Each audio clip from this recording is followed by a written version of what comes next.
Well, Megan, the cleanup work is now underway here on Georgia's coastline. We want to show you some of the damage that we're starting to see. We're right on East Bay Road, and as you walk outside, you see immediately there are tree limbs, tree branches everywhere you look. In fact, Charles, let's show them right down the street here.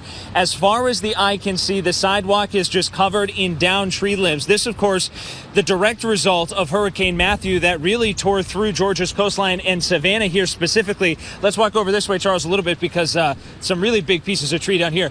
This area was hit particularly hard because you had high tide mixed at the same time as the storm was coming over Georgia's coastline. So what we're seeing right now, I mean, Megan, this is the potential here for some real serious damage if this were to come down on anyone who was walking nearby, anybody who was driving nearby, any homes or properties nearby. Look at this massive tree that we found in one neighborhood toppled over. We are seeing sites like this all across Georgia's coastline. We've been here for a couple of days, and the sites are really astounding. In fact, look at this right here, okay? We're going to walk over and show you the roots of the tree. And to give you just an idea of how powerful this storm was, I'm about 6 feet tall. Look at how high this thing goes, right? Just ripped right off of the ground. I can see a large crowd off in the distance. Okay, as far as we can see protesters in the middle of William Street, some of them running to the crowd right now. This is all in the last 10, 15 minutes for much of the evening.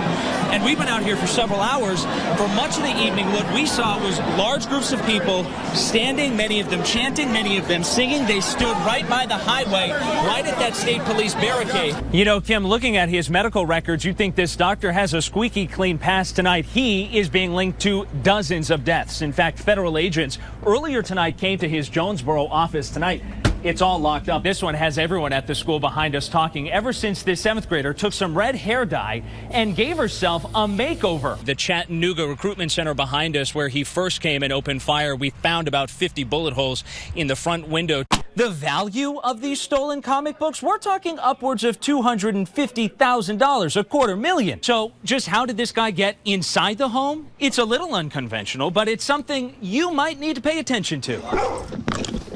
He crawled right through the doggy door. And Sharon, so many of us do it. You pick up your cell phone. All it takes is a single click. You can find a date. Howdy, Adam.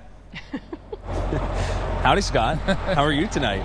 If you thought traffic was bad on the connector, just imagine what it was like when everybody started to slow down a little bit because they look to the side and they see what? A guy riding a horse? Hey, let's talk a little bit of weather right now because we got Halloween coming up, another beautiful fall evening.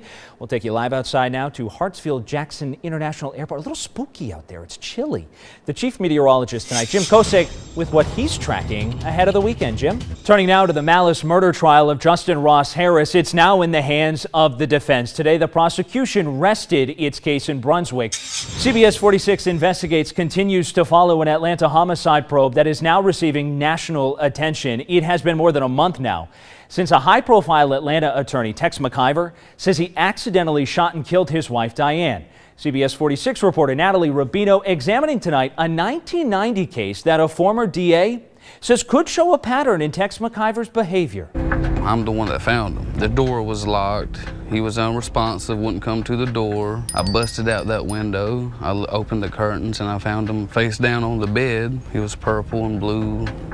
There wasn't no hope. When I saw her, she wasn't herself. He told me that my dad was dead. I just dropped the phone and hollered for my mom. Oh my God, he's gone. There is one man these three families say links them all together. Dr. Narendra Nagareddy, a Jonesboro psychiatrist, recently arrested. She liked him, but she just didn't feel comfortable with what he was giving her. But I was saying, take it, maybe you'll feel better. We were there as federal agents raided his Clayton County office. They moved in and shut him down, accusing the doctor of unlawfully prescribing medication. Investigators tell us 36 of his patients have died in a 5-year span. This says 36 people died, 12 of them overdose deaths. In a CBS 46 exclusive, we tracked down the doctor to a Henry County home. A grand jury could soon hear his case. Right now, he is only facing 1 felony charge. Were you running a pill mill? No, sir. Not at all. So why can't you explain that to me then? Let me talk to my lawyer, sir. His lawyer hasn't agreed to talk to me. The doctor tried hiding behind his door. I'll explain to you, sir. I'm a honest man. I look after all the severely mentally ill patients. Please understand, sir. But court records allege he wasn't at all taking care of his patients properly. Many, we found in these documents, received minimal examination, evaluation, or testing. Yet the doctor regularly prescribed excessive amounts of controlled substances for no legitimate medical purpose. I think these patients had an addiction. I think Dr. Nagaredi enabled their addiction. Michael Robinson still lives across the street from the home where he found his dad David dead from an overdose. Hell, I miss him every day. It's my dad. I'm only 31 years old. According to this newly released search warrant, family members told investigators David had a history of prescription drug abuse. But records show at least 24 times in a 13-month span he got his hands on medication, including a bottle of 90 anxiety pills just 4 days before his death. You know, if he wasn't prescribed all them meds, then yeah, he'd still be alive today. And this is what I haven't thrown away. Georgette Mahey tells me she met the doctor several times. She doesn't blame him for the death of her diabetic daughter, but says she's still asking why he kept prescribing so much medication. In fact, here's a bottle she still has full of pills. And her and her brother. Latricia Mahey died 9 months ago, Her and her daughter look so much alike. leaving Georgette to raise a granddaughter all on her own. I'll be 65 in a couple of months. I didn't think I would have a teenager. He was taking a lot of medication. And then there's Shonda Witten. This is the last photo ever taken of her dad. It was also the last time she ever saw him. Roy Denson is one of the 36 names we found listed in these court records. He said that he wished he could have been a dad, but all he knew how to do was be a friend, and that he would always be my friend. They're all part of a case police say is unlike any other in the state's history. And it was so egregious, instead of receiving help, it appears that someone were receiving a death sentence. Clayton County's police chief helped oversee Nagaredi's arrest earlier this year. Of course, Clayton County is a better place now that Dr. Nagaredi is off the street. It is the latest bust in a statewide crackdown on these so-called pill mills, where patients allege they have easy access to pain meds not because they need them, but because they want them. The top 4 causes of overdose drugs in our state are Oxycontin, methadone, Xanax, and hydrocodone. And that's all stuff you can get through pain clinics. It's why the Attorney General fought for tougher laws and recently helped pass new legislation requiring all pain clinics to be licensed with the state. They have to be owned by doctors or hospitals, and not a single employee can have a criminal record. How many suspected pill mills would you say your office is investigating right now? Candidly, that's not public information. I will tell you it's less than it was before passage of the pill mill bill. The law doesn't say a doctor has to stop prescribing medicine just because someone has a drug problem. Defense attorneys warn of a legal gray zone, a sort of protection or buffer for doctors. Despite the high number of deaths, Dr. Nagaredi isn't facing murder charges. They either have to show that the doctor intentionally killed the patient, or they need to show that the doctor's writing of the prescriptions was so reckless, so negligent, that it was foreseeable that it would lead to someone's death.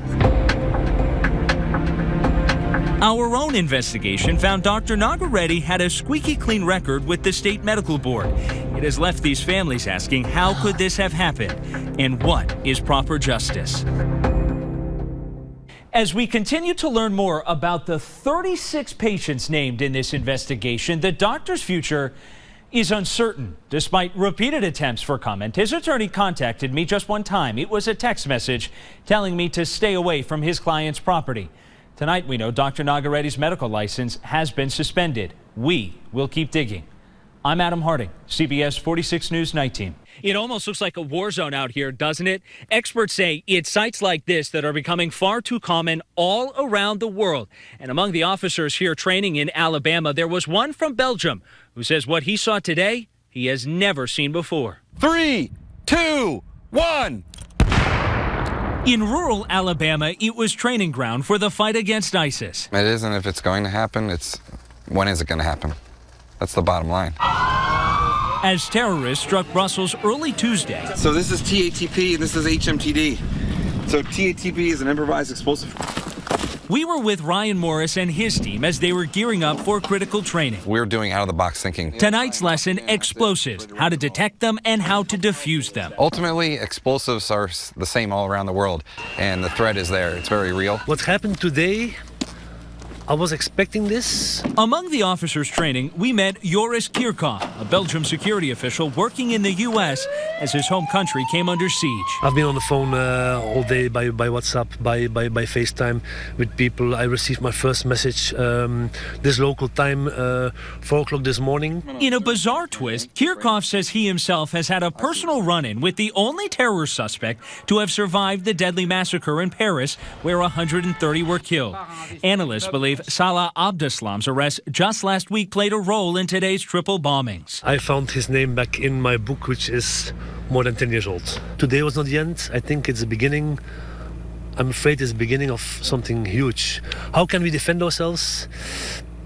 We try to do training like this. It is training unique to Alabama, now reaching officers right here in Atlanta and around the world. I'm Adam Harding, CBS 46 News, Night Team.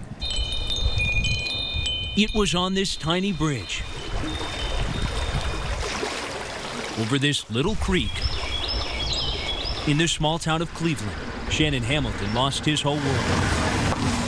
His daughter Cecily killed in a crash a month ago tomorrow. Just a fearless kid that loved to laugh, loved to dance, and loved to have a good time. Cecily was with her friend Taylor. Their car went off the roadway and plunged into the water. Shannon has made it his life's mission to make sure that never happens again. When you're a grieving parent and you've lost your child, you do what you got to do. He wants a guardrail right here. He says he's gone to the city, he's pleaded, but so far nothing. Almost 30 days went by, still nothing, and so I decided to take matters into my own hands. He thought he'd start building the rails himself. Police warned him not to. They were very respectful. They tried to talk me out of it. He looked at me and said, "You're going to do this anyway, aren't you?" And I said, "Yes." Sad. It's sad. Shannon was arrested minutes later. He's not angry, though. Not at all. He had to do his job, and as a father, I had to do my job, and all I was trying to do is save lives. I don't condone doing illegal activity, but I'm on a mission to impact lives and to do positive things. At the accident site, there are still hugs, there are still tears. There's also music and stories. They wouldn't want me to be sad. Taylor, he'd tell me all the time, keep up playing the guitar, because that's just what I do. Noah Dotson lost 2 friends that day 4 weeks ago. I wasn't even 3 miles down the road the day that it happened, and I was just devastated. But he knows their deaths will help bring change. The lives that they led and lived are still in the hearts of everybody that knew them. I know she's smiling down. The community's come together, supported us 100%, and even officers. They know where I'm coming from. And this is a change we're told county leaders want to see, too. In fact, they think in the next 2 weeks, if not sooner, those barriers will be put in place right on this bridge. As for Shannon, he says he'll continue to come here every day until he sees those barriers in place for himself. In White County, I'm Adam Harding, CBS 46 News.